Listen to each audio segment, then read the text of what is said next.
Bismillahirrahmanirrahim. Assalamualaikum warahmatullahi wabarakatuh. Waalaikumsalam warahmatullahi wabarakatuh. Alhamdulillah allazi amarna bi ihtisami bihablillah.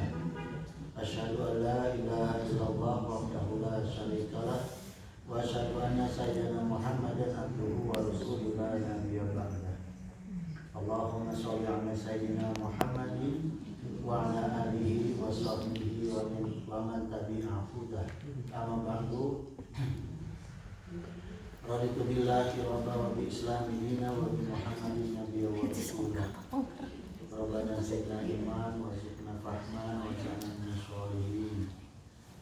Hadratan muhtaramat summa ila hadratul kiram jami'il asatizah wal muhtaram ummahatul musallina allazi yahduruna fi majlis ta'lim al-ihsan. Sadaqallahu nuran wal ihsanan. Ayuhal ummahat, insyaallah sore ini kita mengupas pemahaman kitab Tanbihul Qaul Hasid, lanjutan dari bab 3. Pertemuan lalu kita sudah mengupas keutamaan bismillah. Nah, sekarang sebagai lanjutan kita kupas tauhid huruf ba dalam bismillah.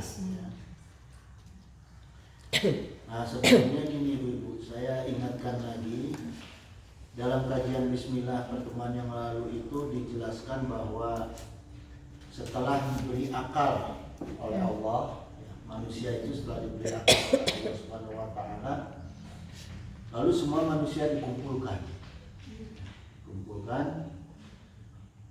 Dijelaskan dalam Al-Qur'an, Allah berfirman, wa iz akhadha rabbuka min bani adama min zuhurihim, dan ingatlah ketika Allah mengeluarkan keturunan anak-anak Adam dari sulbi mereka, ya artinya kita semua manusia itu, zuriyatahum wa ashhadahum ala anfusihim. Jadi semua manusia itu bersaksi ya, dalam jiwa mereka masing-masing, ala anfusihim, ya, apa yang disaksikan oleh mereka. Gini, jadi ketika di alam ruh itu nanti semua manusia itu mengambil kesaksian dalam jiwanya masing-masing, bukan mengambil kesaksian bahwa Islam sebagai agama atau Muhammad sebagai Rasulullah SAW, belum ada syahadat. Ya. Jadi kesaksiannya itu Allah bertanya kepada kita semua, alastu birabbikum, bukankah aku ini adalah Rabb kalian semua? Kemudian kita semua menjawab, bala syahidna. Ya Allah, betul kami semua bersaksi bahwa Engkau adalah Rabb kami. Nah, kemudian Allah setelah menerima saksi dari kita semua manusia, Allah mengenalkan dirinya, ya, menjelaskan dirinya seperti apa. Pertama, Allah jelaskan bahwa Allah itu seperti yang dijelaskan dalam surat Al-Ikhlas. Ini asbabunnya ketika Rasulullah ditanya oleh kaum Quraisy, ya, salah seorang Quraisy, siapa Tuhan kamu? Dijelaskan oleh Allah, qul wallahu ahad, ya. Allahus samad, lam yalid wa lam yulad wa lam yakul lahu kufuwan ahad.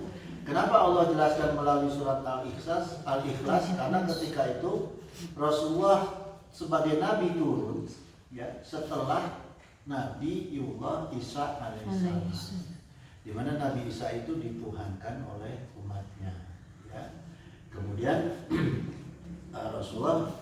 Allah melalui Rasulullah menjelaskan bahwa Allah itu Tuhan yang tidak melahirkan, tidak dilahirkan, yang ahad, gitu, ya.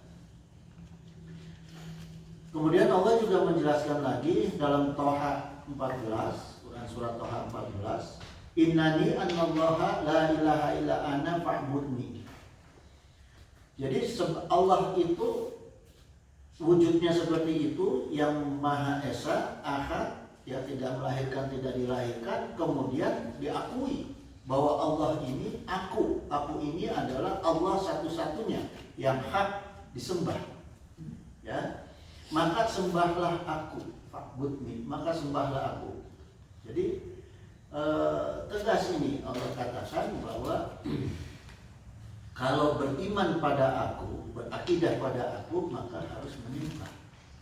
Ya, wa aqimus shalah li zikri. Salah satu menyembah Allah adalah dengan menegakkan salat. Ya. Nah, kemudian ibu-ibu, pada kenyataannya setelah manusia ini lahir ke alam dunia, ternyata kebanyakan manusia itu lupa dengan kesaksiannya, ya. Lupa dengan kesaksiannya kepada Allah. Gitu.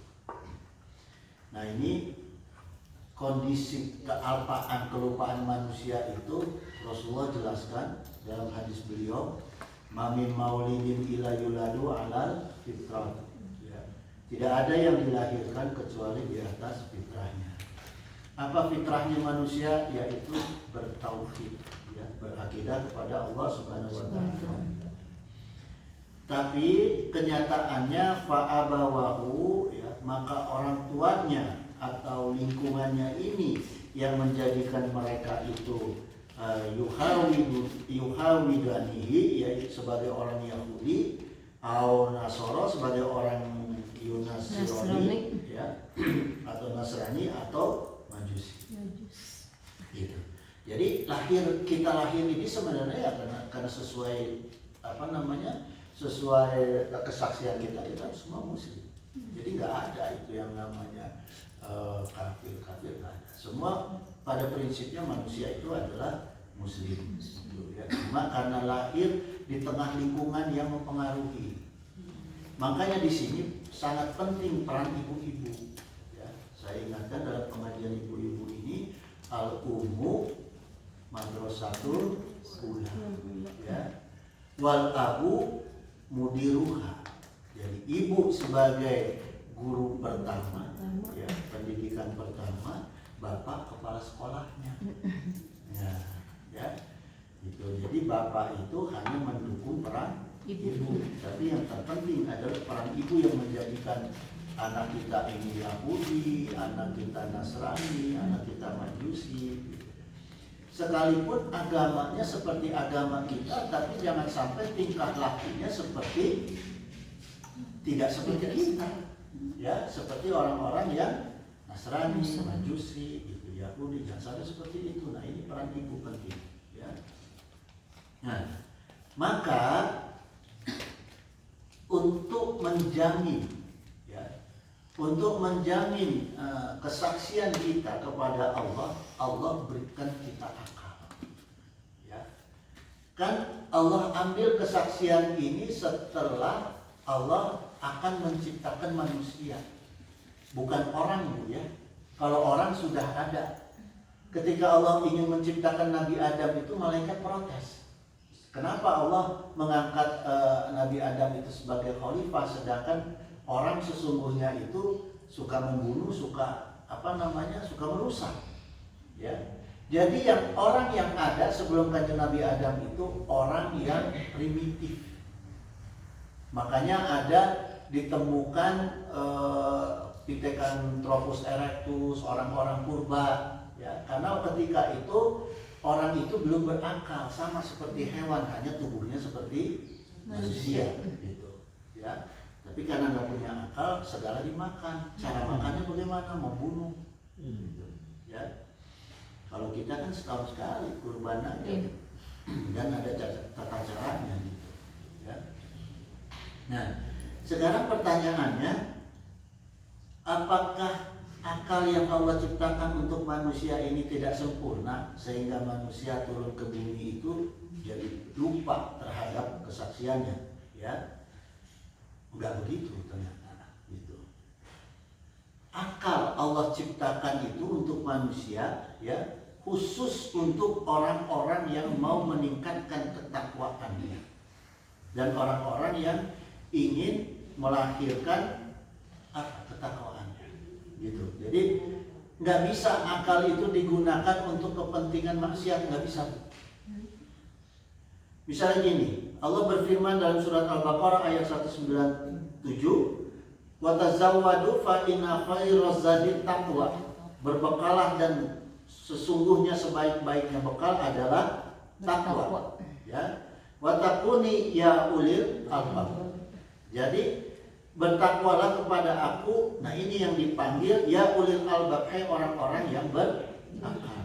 Jadi kegunaannya, fungsi akal itu pertama yang di Al-Baqarah 197 ini yang Allah panggil adalah orang-orang yang berakal. Ya. Yang kedua, fungsi akal itu untuk membentuk ketakwaan seseorang kepada Allah, ya, dan kecintaannya kepada Rasulullah SAW. Jadi ayat wattaquni ya ulil albab itu, bertakwalah kepada aku hai orang-orang yang berakal, juga bermakna bahwa akal itu tidak bisa digunakan untuk berbuat maksiat. Ya. Rasulullah SAW bersabda, la ta'ata fi maksiatin, tidak ada ketaatan di dalam maksiat. Ya.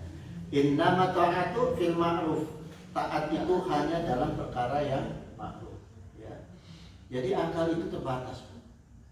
Jadi jangan ibu anggap dengan akal ini kita bisa korupsi, kita bingung, nggak bisa. Saya tadi ditelepon teman, ada teman saya tanya sama saya, Kang, gimana kalau misalnya hukumnya laki-laki mau nikah lagi, ya, punya istri lebih dari satu, bukankah itu sunnah? Iya. Saya bilang iya, betul, itu sunnah Rasul.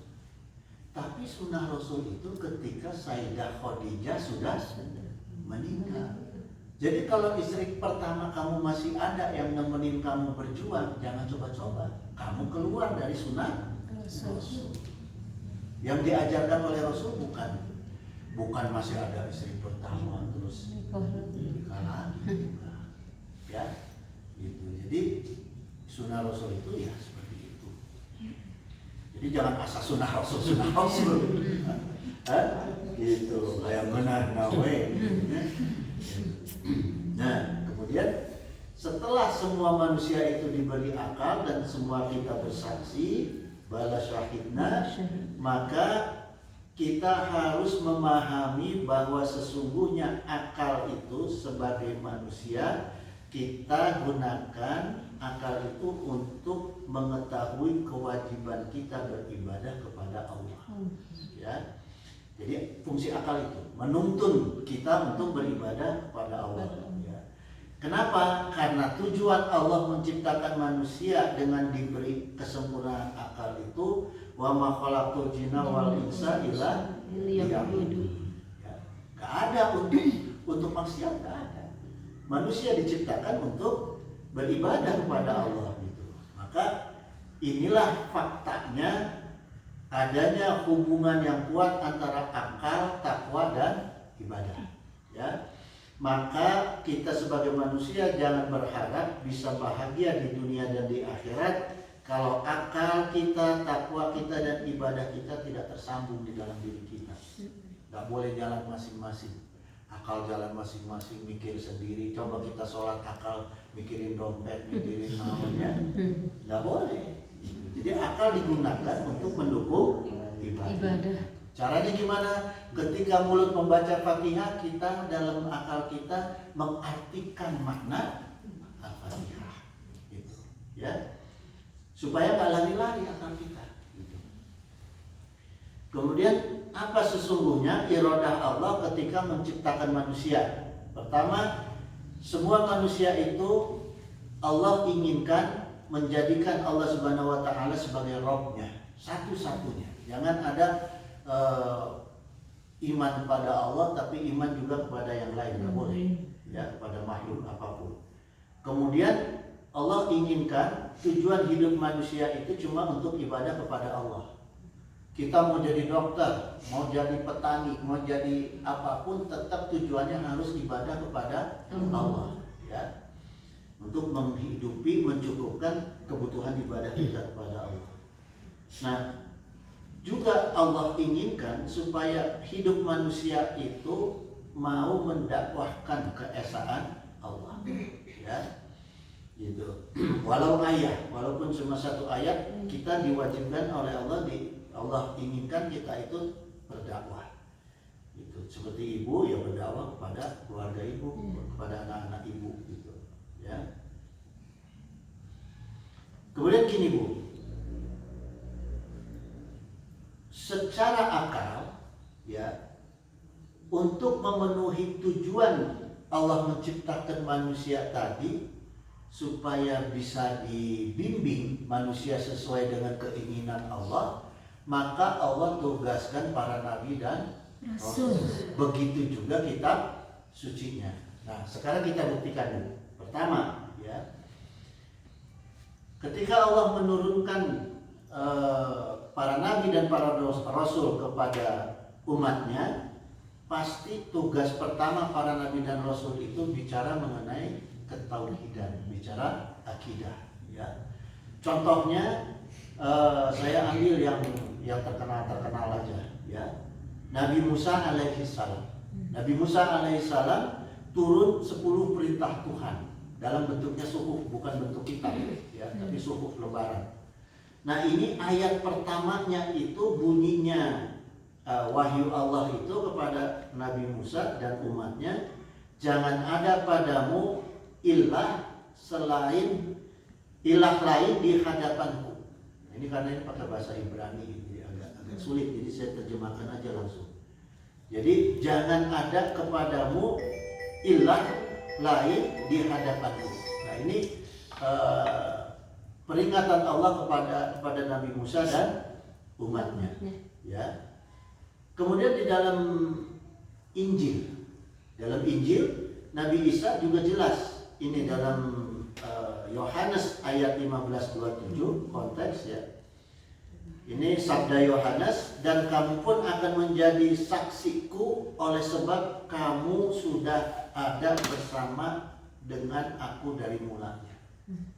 Jadi sebetulnya dalam setiap kitab yang diturunkan oleh Allah bersama para nabi dan rasulnya itu mengingatkan, hei manusia, kalian tuh pernah bersaksi bahwa aku adalah satu-satunya Rob kalian, gitu, ya. Sehingga terakhir di Al-Quran juga tadi saya sampaikan dalam Al-A'raf 172, alastu birabbikum, Allah ingatkan lagi tuh, ya, Allah ingatkan lagi. Qalu, kita semua jawab bala syahidna. Nah, kemudian gini ibu-ibu, ketika kita sekarang sebagai umat Islam, ini khusus sebagai umat Islam kita, ya, ketika kita sekarang sebagai umat Islam lupa, ya, sesungguhnya Allah itu selalu mengingatkan kita bahwa kita pernah bersaksi, ya. Gini ibu-ibu sekalian, ibu-ibu kan rutin dianjurkan oleh ulama untuk membaca surat Yasin, ya. Di dalam surat Yasin itu ada dijelaskan awalaisal lazi 81 kalau nggak salah. Bismillahirrahmanirrahim. Apa? Awalaisal lazi khalaqa samawati wal ardh biqadirin ala ayyakhlaqa mislahum bala. Terus kita jawabnya apa? Bala. Ya. Jadi sama tuh. Bala sahidna dengan di sini bala wa huwa khalaqul alim. Kita di sini mengakui Allah Rabb, di sini juga kita mengakui Allah sebagai pencipta. Rabb juga maknanya. Ya. Kenapa sama? Karena dua-duanya di sini nggak ada perbedaan. Allah meletakkan pengakuan kita di sini, bala itu tidak menggunakan kata na'am atau labaik, tetap menggunakan kata bala, sehingga sama, ya, dengan harapan bahwa kita itu jadi ingat apa yang pernah kita saksikan ketika di alam ruh. Kita pernah bersaksi kepada Allah, ya, dengan kata bala itu, ya. Nah, cuma itu adanya di Quran. Di kitab-kitab lain tidak ada kekhususan karena di kitab-kitab lain itu, di wahyu-wahyu Allah lain itu tidak ada kekhususan, sehingga kan perbaikan-perbaikan terus tuh, dari mulai Nabi, Rasul, terus perbaikan. Ketika Rasulullah disempurnakanlah Al-Quran dengan kata bala. Kemudian Allah menjamin Al-Quran ini tidak akan pernah bisa dirubah oleh manusia. Ya, inna nahnu nazalna zikra wa inna lahu lahafidun. Nah, ini Allah jamin. Di sini Allah juga mengungkapkan dengan kosakata inna nahnu. Artinya apa? Kami. Sungguh kami. Allah tidak gunakan innallaha, tapi Allah gunakan inna nahnu. Sungguh kami. Artinya Allah menjaga Al-Quran, keutuhan Al-Quran itu bersama malaikat, bersama Nabi, Rasul, dan kita. Makanya ketika kita mendawamkan Al-Quran, ya, menghafal Al-Quran, mentadabur Al-Quran, kita berhubungan dengan Al-Quran dengan baik, kita sudah seperti sama dengan malaikat. Kita sudah ikut menjaga keutuhan Al-Quran. Kita sudah menjadi bersama-sama dengan Allah. Kalau di dunia saja kita sudah sama-sama dengan Allah, berarti di akhirat mungkin nggak ditolak ketemu Allah. Enggak. Karena sudah biasa bersama. Saya udah biasa bersama sama Bu Haji. Bu Haji minta ketemu saya kan nggak mungkin saya tolak. Ya, kalau yang lain saya tolak. Kegayaan. Ya, gitu. Jadi usahakan di sini Allah isyaratkan pakai nahnu. Inna nahnu nazalna. Jadi kita ini tempatkanlah diri kita sebagai penjaga Al-Quran dengan mengamalkan mantek tadi, tadabbur, ya.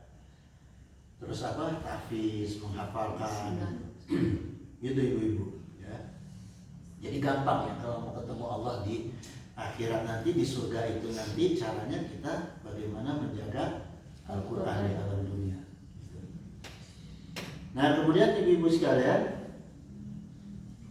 kita coba masuk ke pembahasan bismillah nih.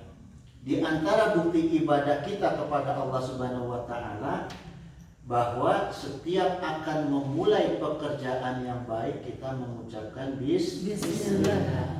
Nah, ibu-ibu harus tahu ya bahwa iblis itu pernah protes kepada Allah. Ya. Qala iblisu. Jadi iblis itu berkata kepada Allah, Kulu khalqaka bayanta rizqahu, kata iblis pada Allah. Protes iblis, ya. Ya Allah, kulu khalqaka, setiap makhluk kamu itu, setiap makhluk Allah itu telah engkau bayanta rizqahu, telah engkau jelaskan rizkinya. Gitu. Ya. Fa fima rizqi, maka mana rizki untuk aku? Jadi semua makhluk Allah, Bu, Allah jelaskan rizkinya. Nggak ada yang nggak jelas rizkinya. Semua dapat, binatang, hewan, kafir kita, semua dapat. Ya Allah nggak pilih kasih kecuali iblis. Iblis Allah nggak kasih rizki. Ya, makanya iblis protes. Fafima rizki, mana rizki aku? Kemudian Allah menjawab apa? Qala fima lam yuzkar ismi alaihi. Rizki kamu itu ada pada makanan dan minuman yang tidak disebut nama aku. Jadi kalau ibu-ibu makan, ibu-ibu minum tidak membaca bismillah, sama dengan ibu-ibu ngasih makan, ngasih minum Setan. iblis. Ku Allah jadi diberi rizki, ku ibu diberi rizki. Mata gemuk, setan di. Ya. Maka dia setan di orang kafir gemuk-gemuk, ada cara baca Bismillah. di orang itu bisa gemuk lah, orang sepohok Bismillah. ya, gitu ibu. Maka gini bu, hadis yang diriwayatkan oleh Abu Hurairah radhiyallahu anhu, beliau menceritakan Rasulullah SAW bersabda, "Kullu amrin zibalin la yubda'u fihi bi bismillahirrahmanirrahim." Ya. Setiap perkara penting yang tidak dimulai dengan bismillahirrahmanirrahim, fahuwa abtaru, maka hilanglah keberkahannya. Jadi ibu-ibu ingat, setiap akad amalan apapun dimulailah dengan Bismillah. saking penting-pentingnya supaya kita nggak membuat gemuk iblis, ya. Rasulullah itu menyampaikan hadisnya yang diriwayatkan oleh Sayyidah Aisyah radhiyallahu anha, iza akala, apabila kita makan, ahadukum ta'aman, jadi apabila salah seorang dari kita itu makan, falyaqul bismillah, maka ucapkanlah bismillah. Fa in nasiya fi awwalihi, dan kalau dia lupa membaca bismillah ketika mau makan, ya udah 5 suap, lupa nih bismillah tapi udah 5 suap, falyaqul, maka kita membaca bismillahi fi awwalihi wal akhir. Udah mau gemuk iblisnya terus lagi. Ya, jadi ingat tuh Bu. Jadi kalau lupa kita baca Bismillahi fi Bismillahi ala awali fi apa tadi? Bismillahi fi awalihi wa akhir. Nah kemudian gini Bu, saya ingatkan pada ibu-ibu. Ibu-ibu kan nggak mau orang kelihatannya, kecuali sama suami ya, sama anak aja risih ya. Tapi ibu tahu nggak kalau jin itu suka ngeliatin aurat ibu? Kan ibu nggak bisa lihat jin, tapi jin kan bisa lihat ibu, ya. Caranya gimana? Sebelum membuka baju, membaca maka tertutup. Jadi ibu mau buka kerudung, mau buka apa di kamar, baca dulu Bismillah, supaya tidak ada yang melihat ibu, terhijab, ya, sehingga makhluk-makhluk yang tidak terlihat oleh mata kita tidak akan bisa melihat kita, gitu ya. Satru baina ayunil jinni wa baina aurati bani Adam, penghalang antara mata jin dan auratnya bani Adam itu izawadu ahadukum saubahu, jika salah seorang dari kita itu akan melepas pakaian, ayakulu bismillah, ya, kita membaca bismillah. Nah, itu caranya Bu. Terus mau masuk kamar mandi juga bismillah, mau keluar bismillah. Jangan sampai ibu lagi di kamar mandi ada yang ngintip. Ya, gitu. Nah, terus pernah dialami oleh Khalid bin Walid, panglima perang kita, panglima perang muslimin, ya, ketika berdialog dengan musuh itu disuguhin minuman, ya, disuguhin minuman oleh musuh. Kemudian sahabat itu ada yang mengingatkan kepada Khalid bin Walid, kun haziron ma'al sumi, wahai panglima, hati-hatilah dengan racun yang disuguhkan oleh musuh, ya. Terus kata Sayyidina Khalid bin Walid, la tada'il ghuraba yu'tunakas saroba, jangan sampai orang asing itu memberikan minum kepadamu. Oh, ini kata sahabat, ya. La tada'il ghuraba yu'tunakas saroba, wahai panglima, jangan sampai orang asing itu memberikan minum racun kepada kamu. Suma kola, kemudian berkata nih Khalid bin Walid, kok tani, sini, kasih pada aku minumannya, ya. Wa akhadha biyadiha, dan kemudian dia ambil minumannya pakai tangannya. Wa aqra bismillah, kemudian dibaca bismillah. Pas dibaca bismillah, suma sorobaha, lalu diminum oleh Khalid bin Walid. Lizalika la yashfaqalu, tidak jadi, racunnya itu hilang dalam minumannya itu, ya. Ayat fatorin alaihi alal itlaq, gitu. Jadi tidak ada bahaya sama sekali. Cuma bukan hanya bismillah yang dibaca oleh Khalid bin Walid, tapi ditambah dengan doa setelah bismillahirrahmanirrahim, bismillahillazi la yadurru ma'asmihi syai'un fil ardi wa la fis sama. Jadi gitu, cara mau kita kalau takut ada ini makanan basi, takut yang menjadi penyakit apa, baca itu, ya. Bukan hanya diracunin oleh musuh, gitu. Ya, baca doa itu, apalagi ibu sudah hafal, gitu. Kemudian gini Bu, kita ini sekarang bulan Zulhijjah, terus Zulhijjah, bulan apa? Muharram ya. Muharram itu gini Bu, ini dalam kitab Naqtul Bidayat wa Tausifun ya, Nihayat.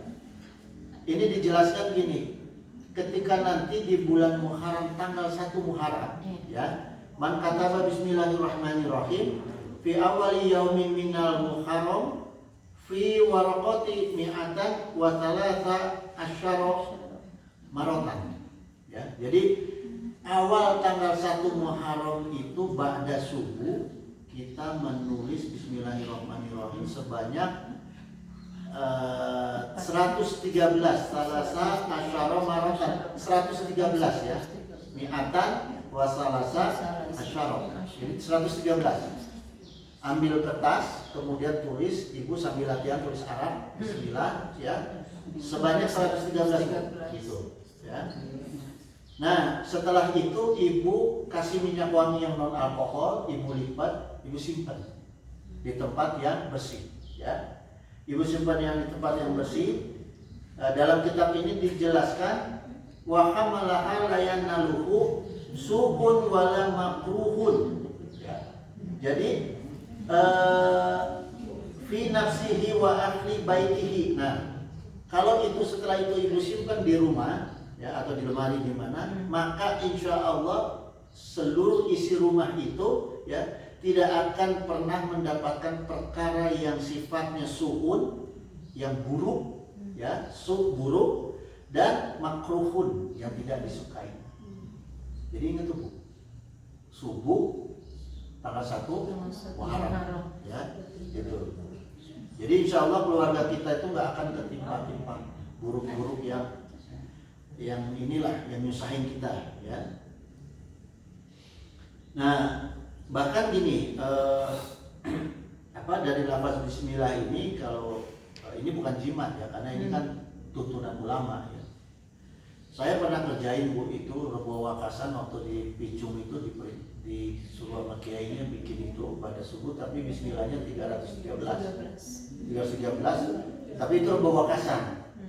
Rebo Wakasan habis sholat subuh baca ditulis 313 sambil membaca sholawat. Jadi sambil nulis itu sambil baca sholawat gitu ya. Itu nggak akan pernah tidak kecukupan hidup gitu. Jadi kebutuhan tuh cukup terus gitu. Ya, walaupun tidak kaya. Kita kan hidup nggak perlu kaya. Nah kemudian gini Bu, Rasulullah SAW juga bersabda ya, ini kita ini yang mau ke majelis ini, yang mau hadir di majelis. Wa qala sallallahu alaihi wasallam, "Iza jalastum majlisa ya. Jika kita mau duduk di majelis, majlis sukana, majelis apapun juga, artinya ini majelis kebaikan ya, majelis pengajian gitu. Fayaqulu bismillahirrahmanirrahim. Wa sallallahu ala sayyidina Muhammadin wa ala alihi wa sahbihi wasallam ya. Fa inna man fa'ala zalika wa qalallahu bihi malaka. Maka siapapun yang mengamalkan hal tersebut, Allah akan percayakan kepadanya sebuah kerajaan. Jadi ibu nanti kalau mau datang ke majelis itu sebelum duduk baca dulu bismillah dan sholawat ya. Baca bismillah dan sholawat. Yamna'ahum minal ghaibati hatta la tabukum gitu. Allah akan menjaga kita dari gibah sehingga siapapun orang tidak akan bisa menggibahi, memfitnahi kita, dijaga Allah. Jadi cara itu Bu ya. Jadi jangan asal duduk, jangan. Bismillah dulu, sholawat dulu sebelum duduk ya. Nah kemudian kalau nanti ibu mau berdiri, selesai nih, kita selesai ya, selesai dari majelis, ibu mau berdiri, wa qala sallallahu alaihi wasallam iza kuntum ya, apabila kita mau berdiri, min majlisu majlisu kana, dari majelis apapun, fayaqulu, maka ucapkan bismillahirrahmanirrahim wa sallallahu ala sayyidina Muhammadin wa ala alihi wa sahbihi wasallam. Fa inna nasa iza katabukum, maka jika ada manusia yang ingin dolim, ingin memfitnah kamu, yamna'uhum alama al-malaku anzalika gitu. Malaikat akan mencegah. Ya, insya Allah, amin. Jadi ibu nanti kalau mau pulang jangan langsung berdiri, ya. Bismillah dulu gitu. Nah kemudian gini Bu, ini masih ada waktu Bu ya, santai, saya juga sambil lihat jam. Nah sebagian ulama itu menuliskan ya bagaimana cara-cara kita membaca Bismillah, tuntunan kita membaca Bismillah. Ya. Pertama itu wa tasmiyatur rahmani jalla jalaluhu lana syuri'at fa akhris 'alaiha wa ausili gitu, ya. Dan nama Allah yang Maha Pemurah yang Maha Mulia itu ditentukan untuk kita, jadi jagalah dan ambillah. Jadi maksudnya gini Bu, nama Allah itu kan nama yang agung ya, dalam Asmaul Husna. Tapi Allah memberi izin kemuliaan nama Allah itu kita gunakan, ya. Kita gunakan untuk mendapatkan kebaikan kita dan menolak balak. Itu Allah sudah beri izin. Contohnya gini, ibu datang ya ke kantor bupati, terus ibu bilang, saya diperintah oleh presiden ditambik mau. Karena membawa nama presiden, keagungan nama presiden. Nah sekarang Allah izinkan kita untuk membawa nama Allah. Tapi di mana tempatnya? Ya. Pertama, kasil akli wasyurbil lazaini tajammala. Ya. Pertama ketika mau makan, ketika mau surbi, mau minum, ya, atau ketika mau mandi. Itu kita harus mengucapkan Bismillah, sehingga kita akan mendapatkan fadilah daripada ketiga perkara itu. Ya. Yang kedua, wa ghuslin bihaqala dukhuri li ghusli. Ketika saat akan membilas yang disucikan, bagian tubuh yang disucikan. Seperti ibu misalnya wudu. Ibu wudu itu pertama tangan ya. Bismillahirrahmanirrahim, niat terus bismillah. Niat pas di muka. Bismillah. Terus kumur bismillah, hidung bismillah, muka bismillah. Jadi jangan jadi setiap apa yang akan kita sucikan kita membaca bismillah. Ya. Wa inda rukubin jaza fi syar'i fa'alahu 'alal bari aw fil bahri, ketika akan naik kendaraan ya, baik darat maupun laut mengucap bismillah. Yang keempat itu summa lidakhili ila masjidin aw baitihi walil lubsihi gitu ya, atau ketika mau masuk masjid atau mau masuk rumah baca bismillah. Aulilu bishi wa nazain, atau ketika melepas pakaian atau mau berpakaian ya, baca bismillah. Jadi saya beringatin wa ikhlaqin libabil manazili, dan ketika mau nutup pintu rumah, ibu mau nutup pintu rumah bismillah supaya nggak setan ikut-ikutan masuk ya. Jadi kalau ibu masuk kan setan ikutan masuk tuh. Ibu baca bismillah tutup keluar ya. Ya. Wa idfa'i misbahin, dan ketika akan mematikan lampu, ibu kalau mati-matiin lampu baca bismillah. Yang kedelapan wa wad'i halilatin. Nah, ini maksudnya nih halilatin lahu, ini maksudnya gini, mau berhubungan suami istri. Bismillah ya. Yang kesembilan wasu'udi mimbarin khairi hamili. Nah, ketika naik mimbar seperti saya nih, ketika akan mulai pengajian harus bismillah ya. Watab midli maiti, ketika akan memejamkan mata mayat bismillah. Suma filahdi ja'alahu, mau masukkan mayat ke dalam kubur juga bismillah ya. Urujil minamil hadis suma lidakhili, keluar dari kamar mandi, masuk kamar mandi harus bismillah ya. Gitu Bu.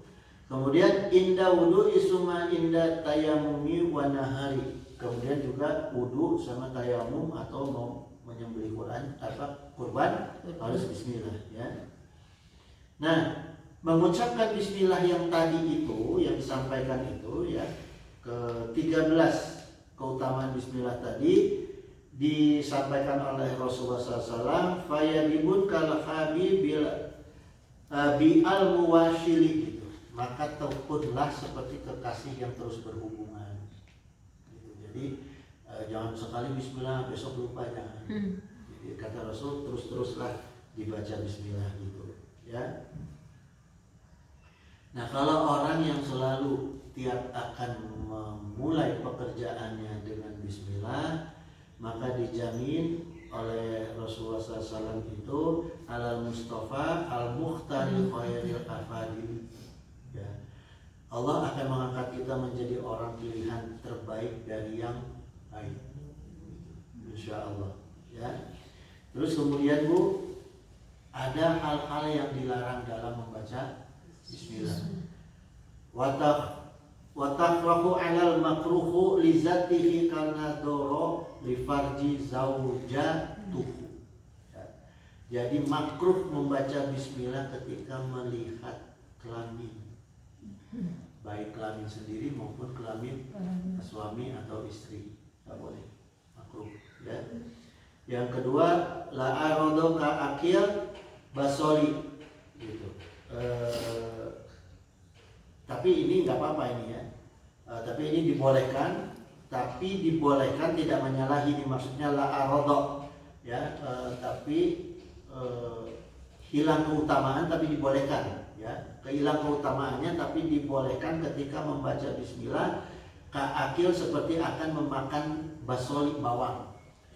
Akan memakan bawang itu boleh bismillah, cuma keutamaannya hilang karena bawang itu kan barang yang makruh ya.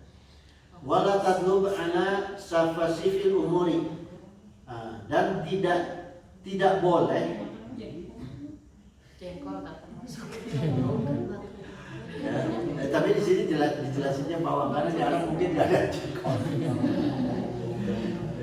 ya.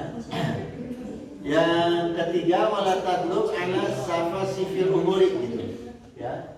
Tidak boleh kita membaca bismillah kalau kita tahu akan berbohong ya. Ibu misalnya akan bicara orang nih, politikus mau pidato politik, udah tahu dia mau berbohong terus dia bismillah, nggak boleh ya, nggak boleh tuh. Kan si jabali saunan li ismihi ta'ala. Kemudian jangan membaca bismillah ketika kita sedang membersihkan tempat-tempat yang kotor ya, mau nyapu yang kotor-kotor bismillah jangan gitu ya, gitu. Karena di situ menjaga asma Allah yang maha tinggi ya. Jadi jangan dulu misalnya di kloset ya, mau BAB jangan ya. An itironihi bil muhakkirati, menjaga dari tercelanya nama Allah gitu ya.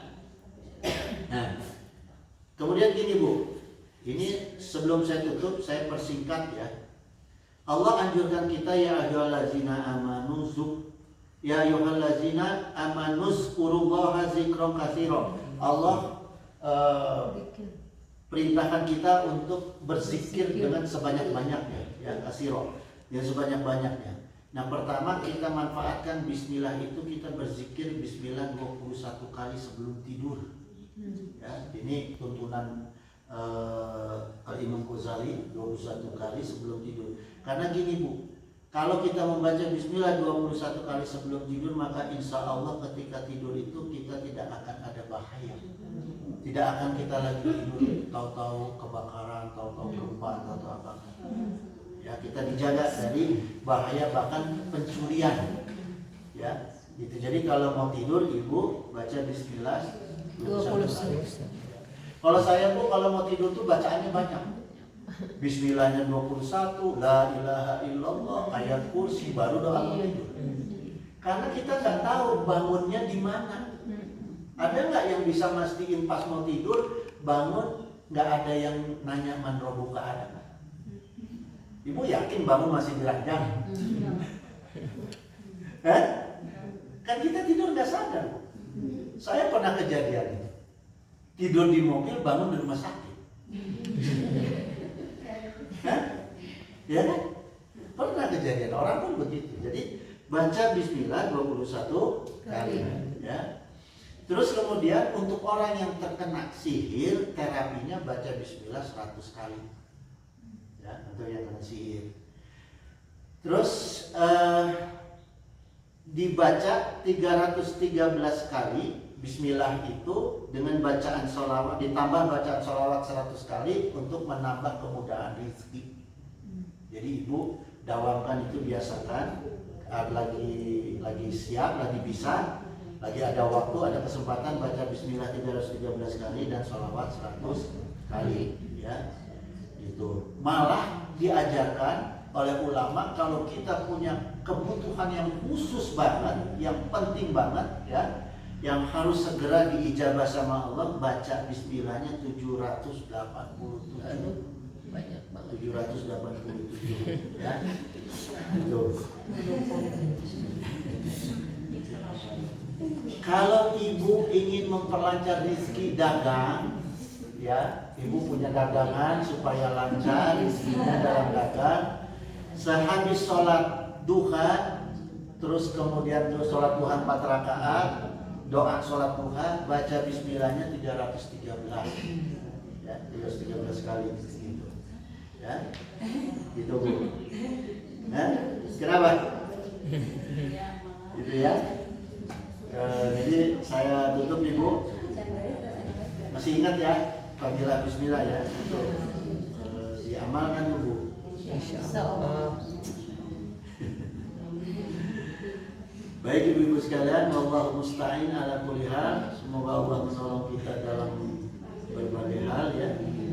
Amin. Innahu sami'un qaribun mujibud da'wat wa yaqdirul hajat. Subhanallahumma wa bihamdika asyhadu an la ilaha illa anta astaghfiruka wa atubu ilaik. Billahi taufiq wa hidayah. Wassalamualaikum warahmatullahi wabarakatuh. Waalaikumsalam warahmatullahi wabarakatuh.